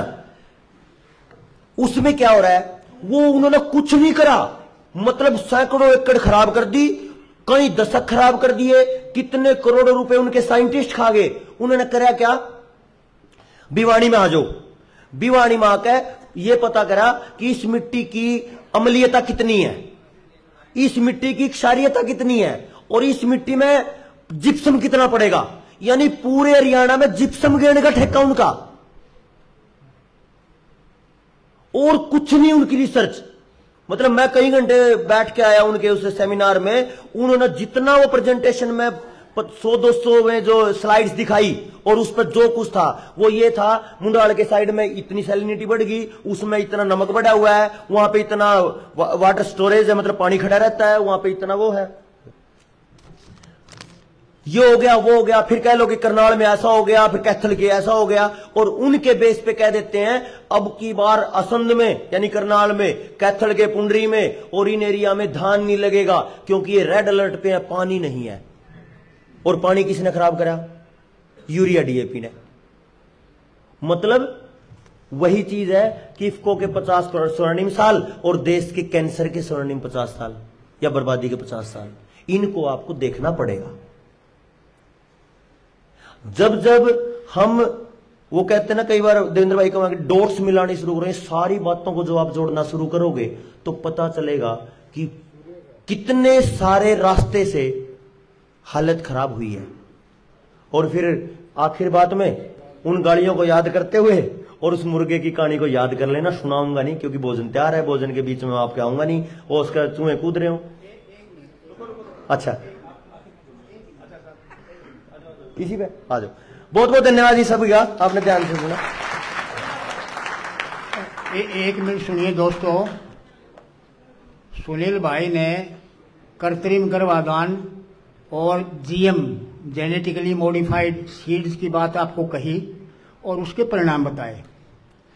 एक सवाल आपके सामने आ सकता है, जब आप उसमें जाओगे, फील्ड में जाओगे, ये बात इन वाली बात कहोगे तो आपके सामने एक सवाल आएगा कि देवेंद्र और सुनील कौन से साइंटिस्ट हैं, इतने बड़ी बड़ी एग्रीकल्चर यूनिवर्सिटी है, इतने बड़े बड़े पशुपालन के डॉक्टर हैं, वो रिसर्च कर रहे हैं और जेनेटिकली मॉडिफाइड सीड दे रहे हैं और दूसरे तौर तरीके दे रहे हैं, तो ये क्रिटिसाइज करते हैं, ये ठीक है क्या? ऐसा सवाल आ सकता है आपके सामने।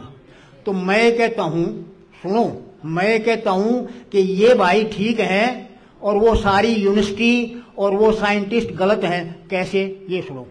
वो कैसे? ये सुनो। देखिए, जीवों का बीज और फसलों का बीज क्या किसी साइंटिस्ट ने बनाया? किसी धर्मगुरु ने बनाया? ये बीज यदि आप ईश्वर को मानते हो तो ईश्वर के बनाए हुए हैं, ईश्वर को नहीं मानते कोई बात नहीं, तो प्रकृति के बनाए हुए हैं।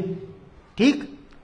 अब कोई चीज है किसी ने बनाई, उसमें मैंने सुधार करना है या किसी ने आपने सुधार करना है, तो उसके लिए एक शर्त है कि आपकी जानकारी उस बनाने वाले से ज्यादा होगी तो ही आप सुधार कर सकते हो, अन्यथा नहीं कर सकते। आप उसमें छेड़छाड़ तो कर सकते हो। आपकी जानकारी, अब देखिए, मनुष्य की जानकारी कितना नोबेल प्राइज विनर होता है, मनुष्य की जानकारी ईश्वर से ज्यादा नहीं हो सकती, परमात्मा से ज्यादा नहीं हो सकती, परमात्मा को नहीं मानते तो प्रकृति से ज्यादा नहीं हो सकती। ठीक? और यदि जानकारी ज्यादा नहीं है तो उसकी बनाई हुई चीज में आप मॉडिफिकेशन, सुधार नहीं कर सकते, छेड़छाड़ कर सकते हो, छेड़छाड़ कर सकते हो, और छेड़छाड़ का परिणाम हमेशा नुकसानदायक होगा, जो ये भाई कह रहे हैं, ये ठीक कह रहे हैं।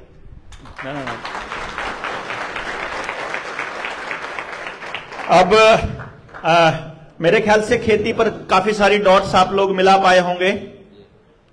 क्यों जी? नींद आ गई भाई ने तो। सुनील सुना दिए थे ना। देखो, चलो चेक करूंगा। भारत की हुंकार है, जाग रहे जाग रहे। ये है कि जब आप समाज में जाएंगे तो आपको लोग सवाल पूछेंगे। आज तो हम सिर्फ आपके सामने इंफॉर्मेशन का बीज ही बो सकते हैं भाई, 3 दिन में इतना ही मिलेगा। 7 दिन की ट्रेनिंग में भी हमारे पे थोड़ा रह गया यार। 3 दिन के बाद आपकी 7 दिन की होगी। जितने सवालात आप लोगों ने लिख के मुझे दिए हैं अभी तक, इन सब के जवाब हम शाम तक आपको एक सेशन में कवर करके देंगे आपको, ताकि सबको उन बातों का पता चले जो एक दूसरे भाई जानना चाह रहे हैं। और एक बात और इसके बाद में मैं बताता हूं, उससे पहले राकेश भाई ने मुझे बताया था कि अन्नू बहन ने कोई मतलब कोई गीत इस आंदोलन पे लिखा है अपने जनता सरकार मोर्चा पे, तो मैं गुजारिश करूंगा उनसे कि वो आए। और अब गई, अच्छा कल कर लेंगे, चलो बहुत अच्छी बात है। तो हाँ, कोई बात नहीं। अभी हम लोग भोजन करेंगे, भोजन के बाद जब ज्यादा खा लो तो थोड़ी देर पसर लियो, टाइम देंगे आपको सीधा करने का। जो रोटी खा लोगे, 1 घंटे का समय है आप लोगों के पास। 1 घंटा आराम से मतलब प्लेट अगर कम है, बैठने की जगह कम है, तो आप बाहर आकर बैठ जाएंगे, है ना, और अपना भोजन कीजिए। भोजन के बाद जैसा भी समय लगे, 1 घंटे बाद तुरंत 1 घंटा पूरा होते ही आना शुरू कर दीजिए। जय हिंद, जय